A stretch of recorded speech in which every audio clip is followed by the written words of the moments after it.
And we'll get more into the other facets, the economy, the war that's building up with Syria, what that's going to signify. The Russians saying it's a red line, don't cross it. And your phone call straight ahead. PrisonPlanet.tv, 7 o'clock tonight, a special report.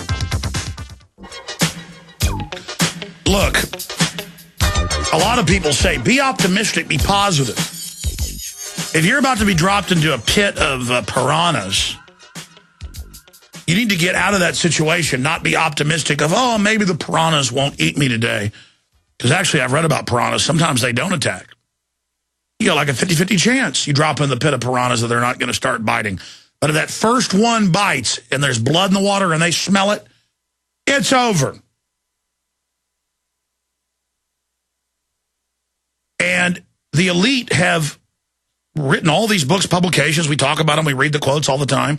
We publish them. We make special reports about them. I make films about them, about how we're trash. They're going to do all this and break up our families, and how they're going to set up a world banking system and implode it to bring in austerity, Club of Rome, 1963. And I'm watching them do it all. And I don't want to go there. I don't want this to happen. So I am as negative and nasty sounding as I can be, because as negative and nasty as I can be about these people using the facts, it can't approach the reality. It's still just words. You know, living in an African country, most of them, it's absolute hellhole. They don't have any due process, any basic rights. Living in many areas of the Middle East is that way. Living in many areas of Latin America. Liberty and freedom and rule of law, good law, brings incredible wealth. You take that away, folks, it's like taking oxygen out of the room. And I'm telling you, you need to be a leader in your area. In fact, we put it back on screen. Somebody went up and put a bunch of graffiti up on the side of the billboard pushing Colin Powell and Rudy Giuliani with the stupid Get Motivated events that are $1.95, clearly a big brainwashing session. I've watched clips of it online. Somebody went up there and put war criminals, you know, up there, point out they're a bunch of liars, and that's good. And that Pat Tillman was killed. I don't know, Kurt's going to do a story on Infowars.com about it. People could say, well, what are you doing, advocating people doing that? No, I'm not advocating that. But desperate times mean desperate measures, don't they? Is that a desperate measure? We have like an oligarchy of Hitlers running our country, and we're not going to do whatever it takes to get attention? I saw an article out of Phoenix, Arizona, where they did a little banner hang with Republican and Democrats, the donkey and the elephant, and it said, two parties creating tomorrow's problems. And they're up there peacefully putting it up on an overpass. They send a SWAT armored vehicle to them. And the SWAT team jumps out. Because that's what the SWAT team's for. They want to clear out the prisons of violent offenders. There's actually government handbooks on this from Eastern Europe to put the political prisoners in it. I was watching Clockwork Orange again yesterday, and they send in the new prime minister, the Secretary of the Interior's man, and the Secretary of the Interior comes into the prison. They're looking for somebody to do this Pavlovian brainwashing on them to stop violence. It takes your free will away. It's operant conditioning. And he says, I don't care, Warden, what you think about this. We've got to empty these prisons of violent offenders to put political prisoners in them. That's a Stanley Kubrick film from the 60s. It's all about psychopaths running government. What a genius Kubrick was. This stuff's real. Going back to Bob Chapman. Bob, I want to go to some calls here, but continuing to look at this then. You predicted this happening, so where does it go from here? Every time they implode another country and get tens of trillions for that, then it only accelerates the next country. So we know they engineered it. They're being praised as, look at how Goldman Sachs took over a banking dictatorship. That's Time Magazine today. Can the U.S. Federal Reserve help save Europe's banks? That means taxpayer money. So while we're being lectured by Republicans about cutting old ladies, Social Security and how great that's going to be, and they're scapegoating welfare queens and people who I'm not for, but they're the least of our problems. What about all this? I mean, how far are they going to go? What does this signify for hyperinflation, Bob Chapman? Well, first of all, they brought in this team. We have 3 members, Draghi, Monti, and Papalosi, or whatever his name is, from Greece. And these are people who come in, they call them technocrats, and what they are is all bankers. It's just another word for banker. And they brought them in because they get serious trouble. And what they're going to have to do is cut loose the 6 problem nations. They'll have to go bankrupt, default, and come back to their own currency, probably at 50% of what the euro's worth. Some of them may choose to go 75% default. And the reason for that is for the solvent group in the Eurozone, in order for them to take those 6 countries sideways, say for the next 2 years, it's going to cost $6 trillion. They don't have it. Their people in their country don't want to put it up. It may bankrupt them.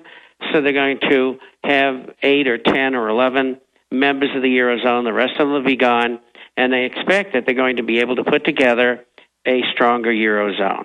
Well, in this crisis period, what Germany is doing, their leadership, Mrs. Merkel and Schäuble, the finance minister, what they're trying to do is interject legislation to be passed by the Bundesrat and the Bundestag, and they want them to give up their sovereignty to make fiscal decisions within their own countries.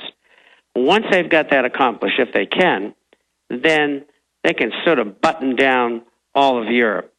Well, number one, those other countries that are going to go down, they'll go down over the next, perhaps 6 months. Maybe it'll take a year. In the meantime, they'll be trying to bolster what's left of the Eurozone. It's not going to work.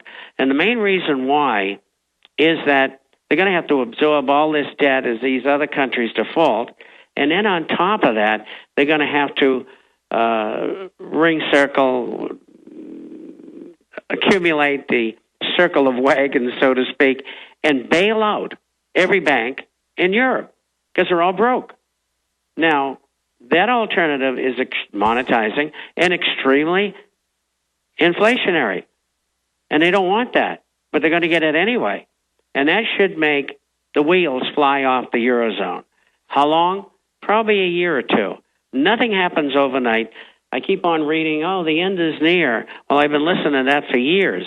Well, they're saying the end is near, terrorizing everybody every week to get trillions more as they try to depress the economy while inflating, and I think those two will balance each other out. But at the same time, all they're doing is enraging the population and waking them up. And what's this new exercise of Time Magazine, Newsweek, Financial Times of London, London Independent, London Telegraph, going, yes, it's global government by the bankers, and yes, the euro's authoritarian, and yes, it's secretive, and yes, it's deceptive. And I mean, it seems like they're trying to psychologically inoculate us now. It's like a coming out of the closet of world government and selling the idea that they will fix it when everyone knows they're the ones that did it. I mean, there's got to be some point where, take Corzine. I mean, even if they told him he could do this, take now $3 billion, it was $600 million a week ago. And I told people it would go up. I mean, it might end up being the whole $6.5 billion that they went bankrupt with. I mean, who knows? Now they just buy up companies, steal the assets. The looting has reached crescendo levels, Bob Chapman. I mean, it's just insane. It's conditioning, exactly the way you put it. And that's what they're doing. We're running so far ahead of them now in informing people throughout the world. They are forced to admit what they're doing. Goldman Sachs, world government, and so on and so forth. And one of the things about Europe is that most of the people who are bankers, technocrats, politicians, bureaucrats, they're all for world government, almost exclusively. And they always hark back to the Second World War. If we have world government, we're not going to have any wars. Well, they forgot about the guys running around with the machine guns who are herding them into camps. They've gone through that before. This is just a different way of getting there. And so That's why the docility reigns in Europe, and the bankers are so powerful that they're being allowed to lead people around by the nose, and now it's conditioning time. Because we've exposed what they're doing, now they have to go on with and say, well, these people are going to fix everything. And, of course, as you say, Alex, these are the people that cause the problem. Well, there's a lot of people who know that now. And I don't think this is going to fly. But that's a position in there, and they have screwed up royally in Europe. And I don't think it's by design. Well, they'd always planned to implode things and consolidate power, so they're going with that plan. But did they not keep control of all their wolves running the hedge funds and Ponzi ops? Where did they go wrong in all this? They just got too greedy? Too greedy. And it's this brazen arrogance that they have, that nobody in the world can do what they do because they know more than anybody else about what's going on. And that's it. It's a combination of those things, and that's why they do what they do. I mean, you've talked to these people. I talk to them. I never let them know who I am. You don't have that advantage. And you can learn an awful lot from people by they not knowing what your agenda is. And so I just kind of skip around the world and find important people and get them into conversations, and I get a lot of information that way. They're not as arrogant as they used to be, though, Bob. They put on an arrogant countenance, but I wish they were still arrogant, because that means they're not as aware. I don't think that they're as arrogant as they used to be, Bob. Well, I don't very often disagree with you, Alex, but I think they're more arrogant now than they were before. And they have to put up that facade in order to think that they're the masters of the universe, and you're supposed to accept that. They're pushing the situation that they're in, and their powerful control of it as hard as possible. Well, Bob, sure. I mean, States, they're buried. I mean, there's no way financially they can get out unless more money is created. And that's the only way they can keep this machine going. Sure, Bob. I mean, I know that there's a lot of arrogance, mid-level, high-level, low-level. And you got TSA guys who constantly are getting caught raping people in uniform because I think the uniform means, well, I'm above the law. My administrative right is to sodomize you. I mean, I understand that that was in the news just the other day. All of this stuff is going on. I understand that. And just like Hitler in the bunker constantly in the last few months thought that, he was saved and some magic thing had happened. But I don't know. I mean, I see people like Brzezinski and others raising the alarm and saying we're in trouble. I mean, I see the White House regulations are saying we're in trouble. I mean, I do see some of their technocrats warning them. I mean, certainly that's going on. Well, the government just came out 2 weeks ago and said, and this debt was $150 billion in June. It's now $670 billion. What is that? That is the amount of credit default swaps that have been written this year. That's the total of them. Now, what do those things do? They ensure bankers who have bought these bonds in Europe that if they go bankrupt, that those bonds will be paid for by the credit default swap insurance writers in New York City. Well, if they all six of them go under, first of all, the